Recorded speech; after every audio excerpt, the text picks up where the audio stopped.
काम करने का तरीका ही नहीं है। आज महिलाएं कह रही हैं, आज कांग्रेस की महिलाएं कह रही हैं कि हम वोट जो है कंगना को देंगे। मेरे घर भी रामपुर शहर में है, मैं भी आया हूँ हाल ही में। तो लोग ऐसा है कि थंपिंग मेजॉरिटी से इनको जिताएंगे और कर्मचारियों ने ये ठेका ले लिया, पेंशनर ने ठेका ले लिया, हम जिताएंगे इनको।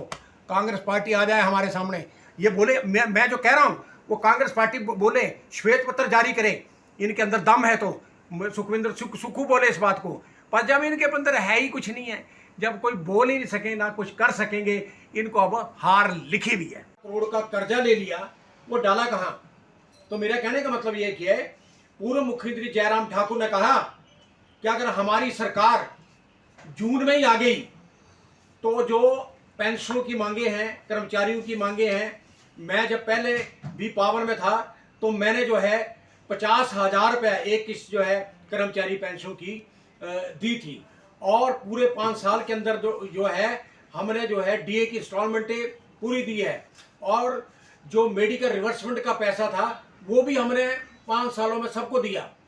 पर उन्होंने ये कहा कि बात यह है कि अगर जो 4 सीटें लोकसभा की है, 6 सीटें विधानसभा की है, कर्मचारी पेंशनर अगर इस बात को पार कर देंगे तो जून में हम ये अदायगी करेंगे। और आज मैं एक ऐलान करना चाहता हूं कि इन्होंने बड़े ईमानदारी से कहा, और मैं भी आज पूरे प्रदेश के कर्मचारियों, पेंशनों, युवा बेरोजगारों से अपील करता हूं कि दो इनको वोट। अगर पैसा लेना है तो, अगर नहीं लेना है तो सुक्खू को सलामत रखो। और मैं आज ये भी कहना चाहता हूं कि अगर सुक्खू सलामत रहा तो ये डीए भी फ्रीज हो जाएगा, रिवर्समेंट का पैसा फ्रीज हो जाएगा, एरियर का पैसा भी फ्रीज हो जाएगा। ये दे नहीं सकते 5 साल। पहली बात तो ये है, मैं आपसे ये कहना चाहता हूँ स्पष्ट तौर पे, क्योंकि इनके पास पैसा तो है ही नहीं है। पैसा लोन लेते हैं, डालते कहाँ हैं ये? तो इसलिए आज ये है जो मैंने 6-7 महीनों में जो दौरा प्रदेश का किया, लोगों ने यही कहा कि अगर ये आश्वासन भारतीय जनता पार्टी के नेता देते हैं तो हमारे को वोट देने में क्या तकलीफ है। मैं ये कहना चाहता हूँ कि मैंने हमेशा ही हिमाचल प्रदेश के कर्मचारियों, पेंशनों के लिए लड़ाइयाँ लड़ी, और सरकार से उनके जो वित्तीय लाभ थे उनको दिलाने के लिए जो है काम किया, और आज भी मैं यही काम कर रहा हूँ। पिछले 6-7 महीनों से जो है मैं प्रदेश के दौरे पे हूँ, और कल हमारी पेंशनों की बैठक थी शिमला में, जिसमें पूर्व मुख्यमंत्री जयराम ठाकुर और भारतीय जनता पार्टी के अध्यक्ष बिंदल जी आए थे।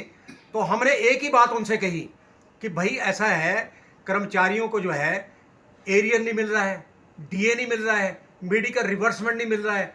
क्या आप जैसे कह रहे हैं हमारी जो जून में सरकार बन जाएगी, तो अगर आपकी सरकार जून में बनती है तो क्या हमारे को ये मिलेगा कि नहीं मिलेगा? तो उन्होंने स्पष्ट तौर पे कहा कि अगर हमारी सरकार बनी, हम आपको डीए भी देंगे, एरियर भी देंगे, और मेडिकल रिवर्समेंट का पैसा भी देंगे। जैसे पिछली बार मैं सरकार में चीफ मिनिस्टर था तो मैंने एक एरियर की जो किस्त थी 50,000 की वो दी है, मेडिकल रिवर्समेंट का पैसा 5 सालों में दिया है, और जो डीए था वो हर 5 साल के अंदर जो है सभी कर्मचारी पेंशनों को मिला है। तो उन्होंने दावे से कहा, तो मैंने कहा ठीक है, अगर आप ये कहते हैं तो प्रदेश का जो कर्मचारी है, पेंशनर है, बेरोजगार है, वो आपको वोट देगा इन लोकसभा चुनाव में, और जो बाई इलेक्शन हो रहे उसमें देगा। हम जिताएंगे आपको, हम टेंडर भरते हैं इसका। और हमने कल भी कह दिया, मैं आज भी आपके सामने कह रहा हूं कि अगर ये बात हो जाएगी तो मैंने कर्मचारियों से भी अपील की है आपके सामने कि दो वोट भारतीय जनता पार्टी को, और इनकी सीटें जिताओ और अपना पैसा लो।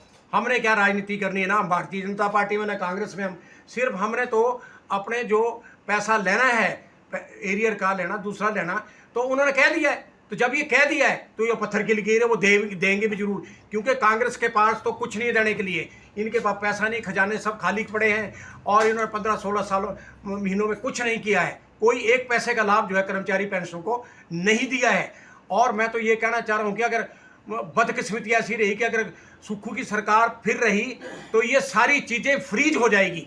इनके पास पैसा रोटी खाने के लिए, ये तो हमारे को तनख्वाह भी नहीं मिलेगी फिर तो। इतनी हालात इस सरकार की आज हो गई है, और अपने लिए तो ये करोड़ों रुपए का 2,500 करोड़ कहाँ डाला, वो पैसा दिया कहाँ है, किसको दिया है? वो किसी को कुछ मिला ही नहीं है। तो ये इतनी अर्थव्यवस्था आज होगी ये सरकार की, ये पहली सरकार देखी मैंने।